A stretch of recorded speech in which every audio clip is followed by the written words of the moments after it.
Bonjour et merci de nous rejoindre dans ce nouveau numéro d'Esprit Solidaire. Et bonjour à vous, Mouna. Bonjour. Vous êtes chargée de programme chez Enfants du Monde. Votre organisation mène différents projets liés à l'éducation et à la santé, et notamment un au Burkina Faso, qui vise à accompagner les femmes enceintes et les jeunes mamans et leurs bébés.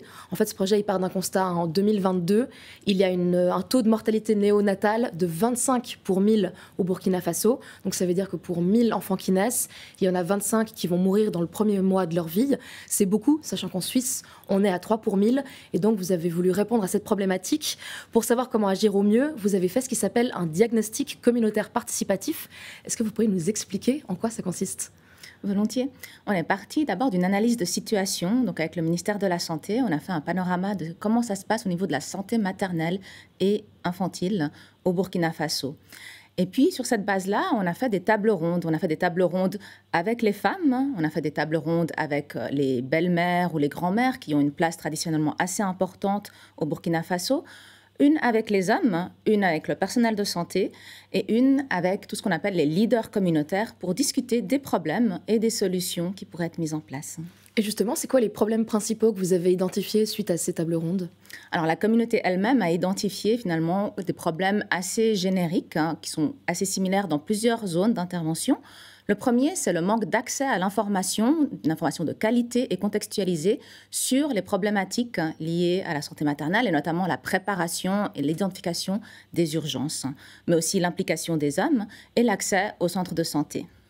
Et donc, pour répondre à ces différentes problématiques, Enfants du Monde a mis en place différentes stratégies avec 2 axes, la préparation à l'accouchement et des conseils pour les soins aux bébés.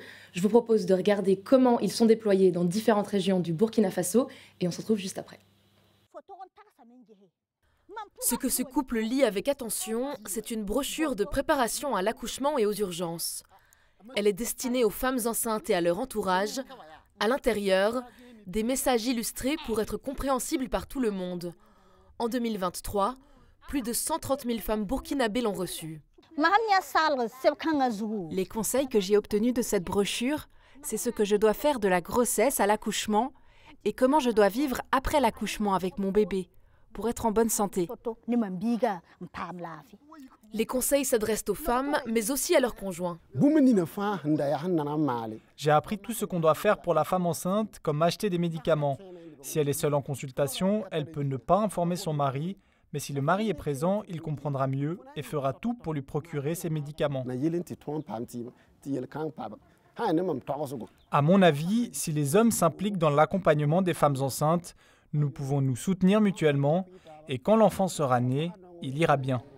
Le taux de mortalité néonatale est particulièrement élevé au Burkina Faso. Et du côté des mères, elles sont 2000 à mourir de complications liées à la grossesse ou à l'accouchement chaque année. Alors la brochure est aussi utile pour les professionnels de santé. Les signes de danger pendant la grossesse, après accouchement, les signes de travail même d'accouchement. Voilà, on arrive à enseigner les femmes facilement et ça nous aide beaucoup avec la prise en charge. Parce que ce que je ne savais pas avant, je le sais aujourd'hui. Ce que je n'arrivais pas à faire comme pratique avant, j'arrive à le faire actuellement. Donc ça a beaucoup changé. Le programme mis en place par Enfants du Monde accompagne le personnel de santé. Il propose des formations sur la préparation à l'accouchement, mais aussi des cours disponibles à distance sur la participation communautaire, les droits en santé, l'implication des hommes et l'importance d'un suivi médical bienveillant et respectueux. Le but, mieux accompagner les femmes et créer une relation de confiance pour qu'elles se présentent dans les centres de santé.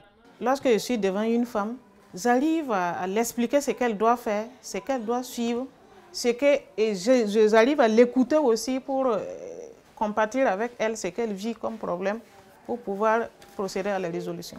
En complément aux consultations dans les centres, une application mobile gratuite, Mon bébé et moi. Elle fournit des informations précises sur la grossesse, l'accouchement et la période postnatale pour permettre aux femmes de prendre les meilleures décisions pour elles et leur bébé. On l'entend dans le sujet, un des buts aussi, c'est de plus impliquer les pères. Comment ça se fait qu'au départ, ils ne se sentaient pas très concernés ? Au Burkina, dans plusieurs communautés, il y a une vision assez traditionnelle de la grossesse, de l'accouchement. Il y a un dicton qui dit que la grossesse, c'est l'affaire des femmes. Et donc, les maris, les pères ne se sentent pas vraiment concernés par tout ce qui se passe dans le corps des femmes, même si l'enfant est le leur. Et pourquoi est-ce que ça posait problème dans le suivi des grossesses et l'accompagnement des femmes enceintes? Les femmes, elles avaient envie d'être soutenues par leur mari. On est dans des contextes où il y a des femmes qui travaillent dans les champs toute la journée jusqu'à leurs 9 mois. Et ce n'était pas faisable pour elles de continuer comme ça alors qu'elles étaient enceintes. Donc, elles avaient besoin de l'implication de leur mari et du soutien dans les tâches domestiques, dans l'accompagnement au centre de santé, etc. Et donc vous, à Enfants du Monde, qu'est-ce que vous avez mis en place? On a mis en place une zone de sensibilisation avec un théâtre forum, dans le cadre duquel il y avait un homme qui accompagnait sa femme au centre de santé. Et dans ce cadre-là, toutes les femmes qui étaient présentes, qui regardaient ce théâtre, elles ont applaudi, elles ont dit que ça serait incroyable et qu'elles aimeraient beaucoup avoir la même chose à la maison. Et donc, avec elles, avec la communauté, avec le ministère de la Santé, on a déterminé une nouvelle intervention qui s'appelait les maris modèles. Et l'idée, c'était vraiment d'impliquer les hommes dès le départ, en ayant des modèles au sein de chaque village, pour sensibiliser les autres hommes et aussi les motiver à accompagner leurs femmes au centre de santé. Un autre point important de votre programme, c'est qu'en fait, vous collaborez directement avec le ministère de la Santé burkinabé. Pourquoi est-ce que c'est important? Pour nous, c'est très important. L'idée, ce n'est pas de faire à la place, mais de faire avec le ministère de la Santé. En formant, par exemple, du personnel de santé, l'idée, c'est que si à un moment donné, Enfants du Monde doit partir du pays, pour X raisons, le personnel de santé reste quand même le personnel de santé du ministère. On n'a pas de clinique Enfants du Monde, on n'a pas de personnel de santé d'Enfants du Monde en tant que tel. Ça permet une meilleure appropriation et une pérennité des interventions. Vous parlez de la pérennité, d'ailleurs, vous avez une partie de votre projet qui a déjà été en fait prise en charge par le ministère, c'est juste? Tout à fait. En fait, le ministère a trouvé que toute la démarche de préparation à l'accouchement aux urgences, donc avec la carte, comme on a vu dans le reportage, mais aussi la formation du personnel de santé, était tellement intéressante, était vraiment une pratique prometteuse, qu'il l'a intégrée dans son budget et que maintenant, il arrive à mobiliser des financements extérieurs additionnels de ceux d'Enfants du Monde pour la diffuser au niveau national.